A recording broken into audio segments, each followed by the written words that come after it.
Okay, this was way good to be passed on, so I am going to use it. This is what John Bolton said on CNN while talking about the new national security and foreign policy team put together by Biden. The experience of the Trump administration demonstrates why experience is necessary.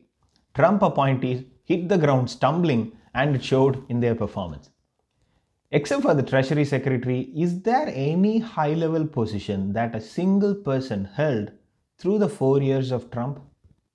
We had the Chief of Staffs come and go as if they were playing musical chairs, followed by another musical chair for the National Security Advisor post.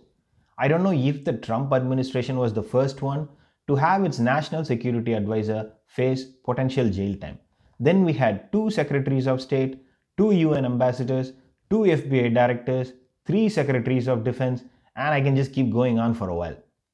If someday in the future someone asks a student his opinion about the Trump foreign policy and national security team, the student will then ask, can you be more specific which set of months you're talking about? There were way too many people coming and going. Biden has gone for experience, and as John Bolton says, it will help the team hit the ground running. Listen to what members of Biden's foreign policy and national security team had to say, and after that, General McMaster, the former NSA's opinion about them. We can't solve all of the world's problems alone. We need to be working with other countries. America is back. Multilateralism is back.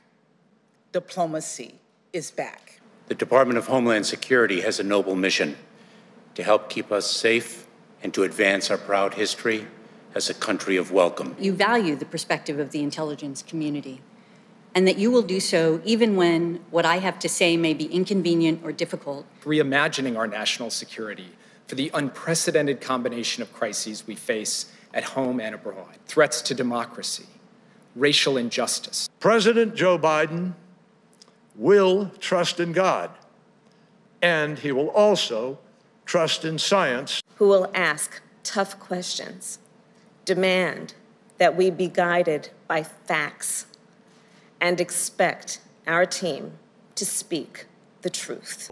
Let me turn quickly, while I have you, General, to the incoming Biden administration, the president-elect naming cabinet-level national security positions. You've seen all of these people. I assume you know several of them. What's your reaction to these nominees?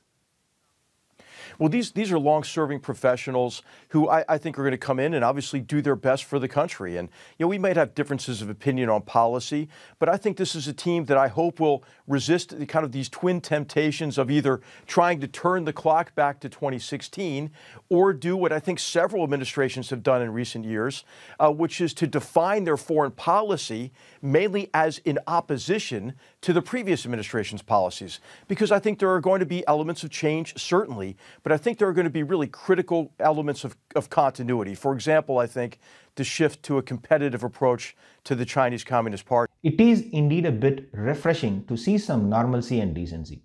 And the difference cannot be more clear.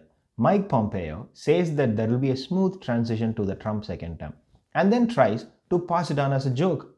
Does that ring a bell, anyone? The number of times Trump will say something so stupid and his aides will rush in to cover it up as a joke.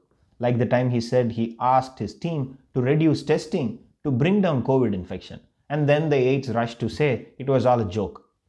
The Secretary of State, Mike Pompeo, says that there will be a smooth transition to the second Trump term after the election is lost by more than 6 million votes and 74 electoral votes. He breaks all ethics and makes a borderline illegal move as he addressed the Republican National Convention when he was on a state-sponsored visit to Israel.